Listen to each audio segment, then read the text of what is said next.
showings. No what? No home showings. Unbreak home selling before it breaks you. Get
Okay, think we're ready to get started.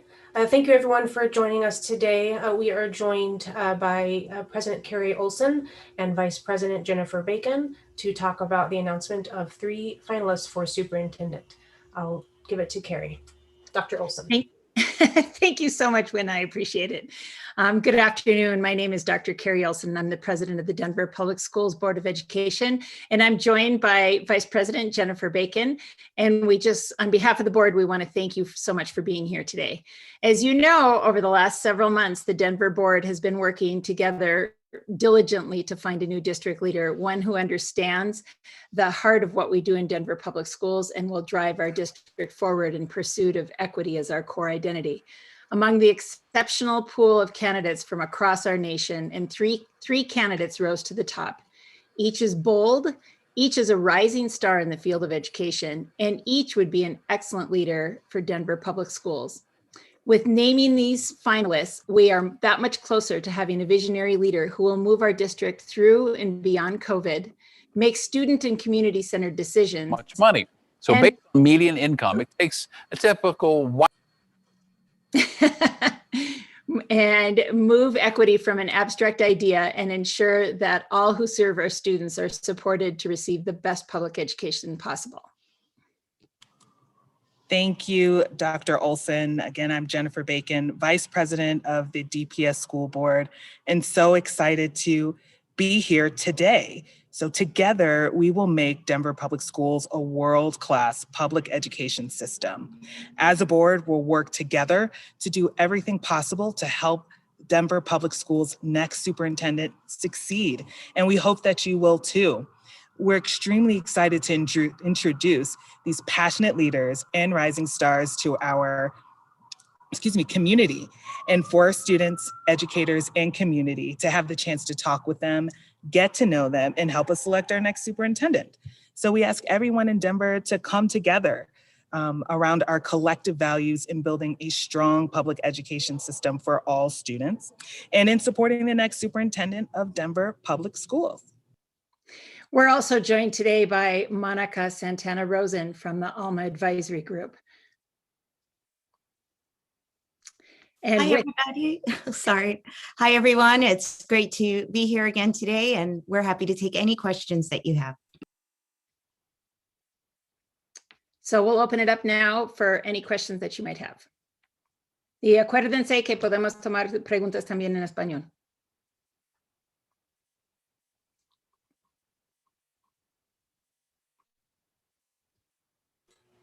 Teeny with the post, go ahead. Sure, thank you guys. I'm curious how many people applied and how many people you interviewed for this job. I can answer that. We received 38 applications. The ALMA team interviewed 20, and the board interviewed 15, narrowing that pool down to 3. Melanie This is with Addie with, sorry, Addie with Denver 7. So not too long ago, students and at least 11 organizations from the Latin community reached out to the board demanding representation of Hispanics in leadership roles like the superintendent roles. I noticed that 2 of the finalists are Hispanic. One's Nicaraguan, and I can't remember what the other one, but it's Latinx as well. Did this play a role? And tell us if this was something that was considered during the interview process. That was definitely something that we heard from our constituents, and having been a teacher in the classroom, I know how important that is for our community to have representation in leaders that look like them. We interviewed all of our candidates and evaluated their interviewing based on the qualities that we put out in the job search. So while that wasn't necessarily something we said we had to have, it was definitely in the back of our minds as we thought about what our community has asked for. And I don't know if either Monica or Jen would like to elaborate on that. Thank you. I think what we took from the insights is really how do we talk about lived experiences and what kind of role it plays in leadership. And we also wanted to introduce our candidates to our community being dynamic as well, and understanding who a key demographic was. And I just wanted to do a follow-up question. One of the things that these organizations brought up in a letter they sent to the school board was that graduation rates for Hispanics or Latino, Latinx communities were down back in 2010. They are slowly rising. Can you tell us where the Latinx students are when it comes to graduation rates? Are those numbers improving, or were they looking at, and how is the school and then leadership looking to help that? So we're really looking forward to getting our graduation rates for this past year. We don't have those statistics yet for the 2021 school year, and we're looking forward to working with the next superintendent around issues such as graduation rates.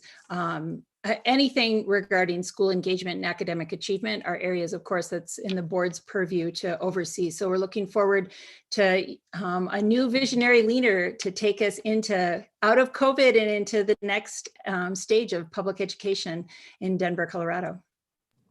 Is it possible to elaborate a little bit more on the Latino students and how these leaderships are supposed to be helping them as well, since they are the second largest population in Denver and a majority of the population when it comes to DPS schools? So Monica, I'd love for you to maybe jump in after I take a stab at that. But one of the things that the board really was concerned about is making sure that whomever interviewed for this role understood all of the different pieces of Denver, thinking of Southwest Denver that Director Angela Cobian represents, and all of the Latinx students there, but also in the far Northeast and across our city. I think of Place Bridge in my district that has not only Latino students, but students from all over the world. So we had all of our finalists look at a set of data and performance tests so that we could help see how they would think through solving some of these trickier issues that have plagued Denver Public Schools for years. And either Monica, would you like to add anything to that? As I know this is almost proprietary process, but that was definitely something that the board was thinking about.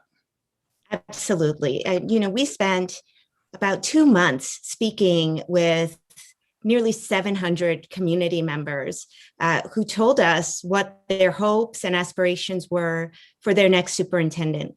And as we designed the screening process, we wanted to make sure that whoever the leader was, that they shared the core values that have been so important to the board and to the community in Denver. So every part of our process interviewed for those skills and those values. So we believe all 3 of these finalists are ready to support every student in Denver Public Schools.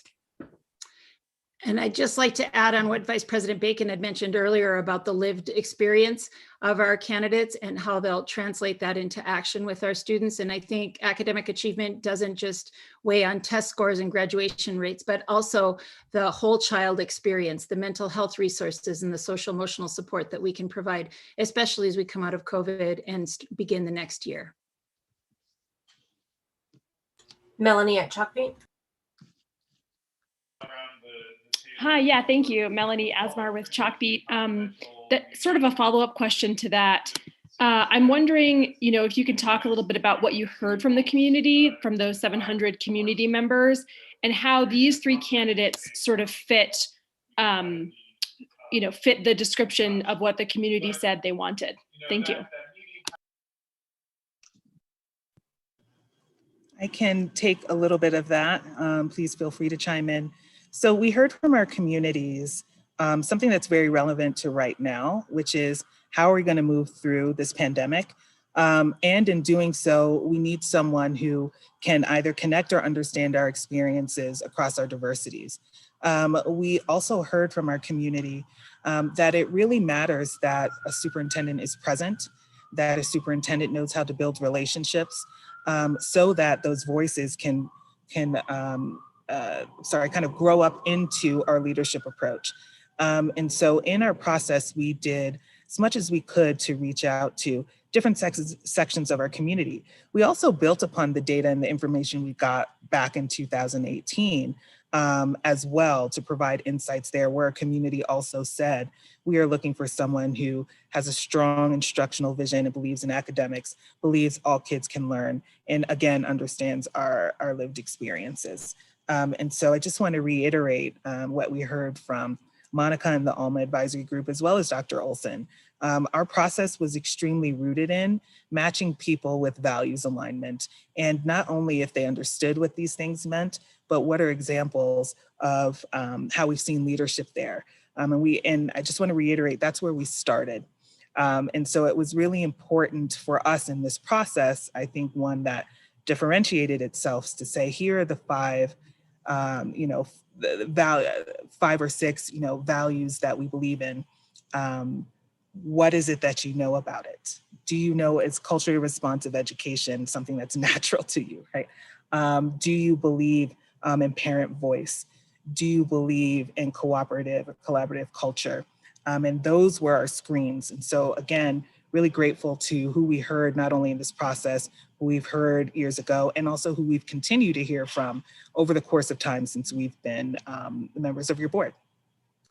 In addition to that, exactly what Vice President Bacon said, and what we've done with the community feedback is thinking about the nuances in, say, equity or culturally responsive education. We know that a lot of people can just talk about culturally responsive education, but not know what it is.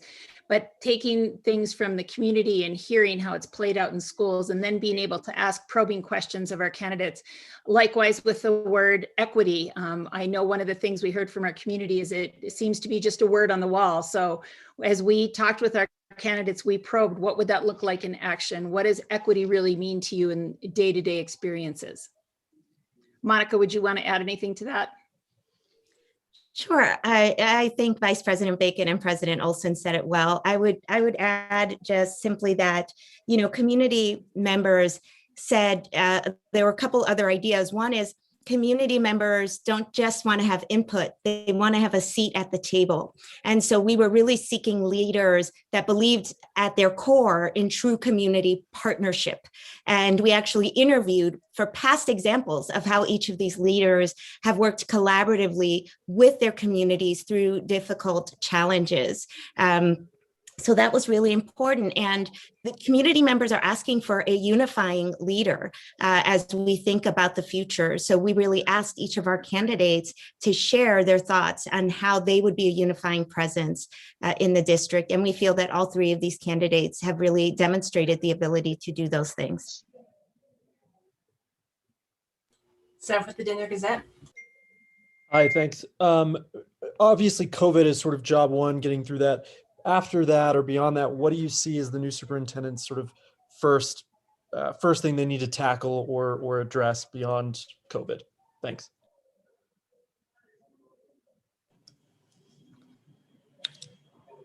Do you want me to? Okay, sorry. I think what's really important as we think about the time and tenure of a new superintendent, we're talking about the initial phase is 2 to 3 years. And I do want to stress the importance of the work of accelerating learning to make up for the disruption that we experienced. Is going to be a critical part. But part of what we've also named in that is saying we have created new transitional priorities where we've named that we want to support our students now in socio-emotional learning and mental health. We've also said that we want to begin to support our students not only in mastering reading and writing, but knowing who they are and their place in this world. And so I will say that it may sound like 2 bullet points, but it does mean for us a big cultural and organizational shift. And so we're excited about that work to move forward. We've also talked about where are there any opportunities to kind of really learn from this past pandemic to figure out how we can grow ourselves when it comes to our efficiencies and to make some tough decisions. So the other thing that we'll say that we have to think through together is how we build collaborative structures. How do we walk through a period of time of declining enrollment? So of the things that I've named, it may again sound like a few things, but they are big things that we can imagine will take a couple of years to really be able to do well and to do effectively. What I'd add to that answer is I'm really looking forward to working with the new superintendent on creating the next Denver plan. Many of our viewing audience know that we had begun that work in January of 2020. I worked on that with our superintendent, Susana Cordova and Reverend Lorvik, and we're looking forward to picking that up again. We had to let it go during the pandemic as we directed our superintendent to work on the crisis priorities and then the transition priorities that Director Bacon mentioned. But we're looking forward to creating the next vision for Denver Public Schools with our new superintendent. Jenny with CPR. Yes, thank you. I had a couple of questions. The first one is a quick one. I'm wondering if any of the candidates are bilingual, with Spanish being their second language. And then the second question is, Denver's a pretty diverse district in terms of models of school, with the portfolio model, innovation, district run, charter, experiential. I'm wondering if this has come up in the preliminary interviews, and are you looking for how the candidates feel about this? I can start on the bilingual question. We have one candidate that's fully bilingual. We have another candidate who understands Spanish, grew up with a Nicaraguan father, but is less confident with her Spanish. So she's working to develop her Spanish speaking, but definitely has an understanding there. So that's my answer on the bilingual question. President Olson, do you want to answer the other question? Sure, I can start, and I know Vice President Bacon can also add some thoughts, because this was definitely on the front of our minds as we think of all the different types of governance school models we have in our schools across our district. Also thinking about the presentation last night we had on small schools with declining enrollment. So all of these were questions that were top of mind for board members as we interviewed the superintendent candidates and finalists. So that's been a theme that we've been thinking about ever since we began understand, because that's also a theme we heard from our community from across all the groups that we interviewed for the superintendent role. The over, I think, 600 people we talked to and all the people who filled out the survey, many of them talked about the different school models we have and how will we think about that going forward to create like a one Denver Public Schools. Do you want to add anything else, Vice President Bacon? Sure, I'd like to just share that what we really did was ground the conversation in our families. And so we were able to share experiences of parents who have students in different models of schools. But we focused the question on how do we support our community and our families in navigating our educational system, which then took us to spaces of how do we strengthen all of the schools in our neighborhoods to mitigate any sort of impacts that our families may feel as they have to make decisions. I will say that we said this is an opportunity. We've learned things through the pandemic. We've learned the strength of cooperation amongst our schools, regardless of governance type, but we've also learned that we do need to focus intently on being able to provide a great opportunity, even if it is in a family's backyard. And so we did that to also kind of focus what the work will be in our region, in our district over the next couple of years as well. Addie, Denver 7. Yeah, so I just had a follow-up question. Obviously, we've been hearing that a lot of students have fallen behind with their reading. When you look at the Hispanic families, some of them don't have parents that speak English, so they may have fallen a little bit further behind than your average student. Were any of these candidates asked about what kind of programs can be put in place to help these Latinx community members and students really catch up with their reading when they don't have that support system at home and when they've been learning from home for so long? Definitely, these were things that were on top of our mind. And we, in Denver Public Schools, those of you who have been following our board meetings know we like to talk about accelerating the learning instead of thinking about everything that's been lost, because we know that our teachers and our families and our students have worked really hard during the pandemic to stay on top of learning. And yes, we did mention all of the different types of experiences that students have throughout Denver Public Schools. That's another place, like the example I gave at the beginning. We took some of the larger themes like what you're mentioning and then narrowed it down to some of the community members' feedbacks and questions and scenarios that they've given us to flesh that out with our next superintendent candidate and finalists. Would you be able to elaborate on kind of the responses you received when asking these questions about programs and increasing reading for the Latinx students?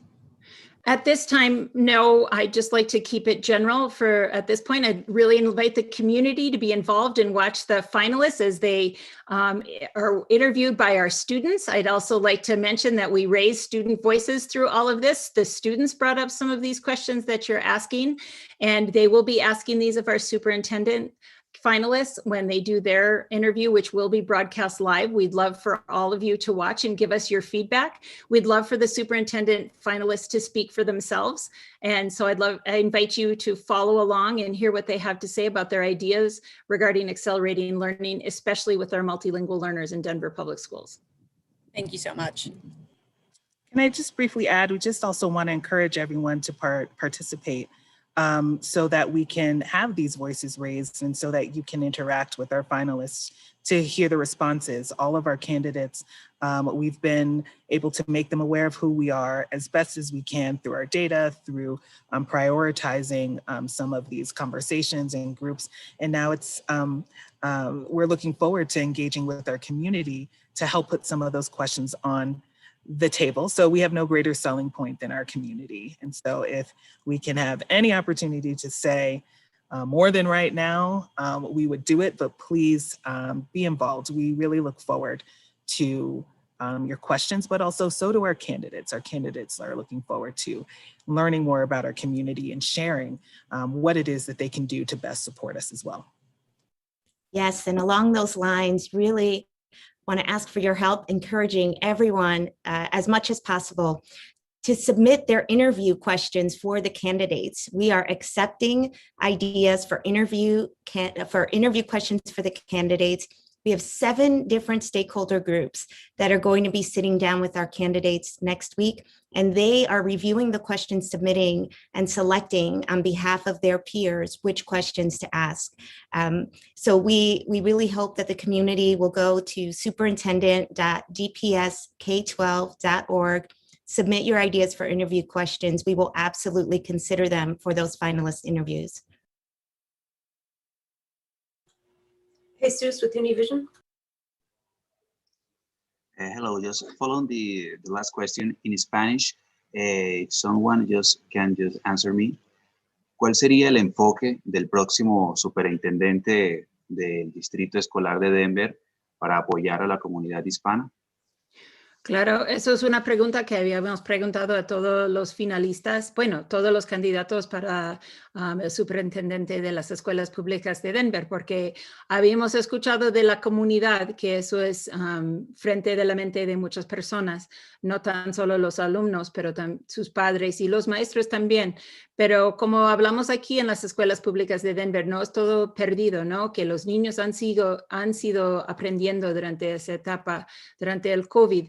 Pero claro que hemos preguntado a los finalistas y los candidatos cuáles serían sus ideas. Como habíamos dicho en inglés, planeamos como una serie de datos y entrevistas y archivos para que los finalistas analizaran para decirnos qué harían ustedes si fuera el superintendente de las escuelas públicas de Denver, qué harían para dar servicio a todos nuestros alumnos. Entonces, como dije en inglés, no quiero hablar con ellos para todos sus planes, pero como vamos a tener muchos paneles, 2 paneles que pueden ver el público con los finalistas, pueden verlo y luego llenar un cuestionario para darnos a la mesa directiva sus opiniones acerca de cómo han contestado todas las preguntas. ¿Y contesté su pregunta bien? Sí, muy bien, gracias. ¿Cuándo tiene estimado que ya nombrarán al próximo superintendente? Esperamos que sea para los principios de junio. Melanie at Chalkbeat. Yeah, just a really quick question. I'm wondering if the candidates will be here, like physically in Denver, for the like forums and stuff next week, or if it'll all be over Zoom. Unfortunately, given the pandemic at this time, we had to do the finalist interviews virtually. So we're remaining virtual at this time, but we do hope the final selected superintendent will come in person as soon as they can. Well, we thank you all for joining us today. We really appreciate it on behalf of the Board of Education. We invite all of you to meet our inspiring finalists and provide your information and give us feedback on the next leader for Denver Public Schools. We're really excited, and we hope that you'll take the time to watch the videos that are on the website and watch the interviews next week and give us your feedback. We're really excited about this different process that we're engaging in this time, where we're really involving the community. We hope that this demonstrates what we've been hearing is that the community really wants to have a seat at the table. So we've designed this process with great ideas of Alma Advisory Group as a way to involve our community in helping to select the next superintendent. So thank you so much for being here today. We appreciate it.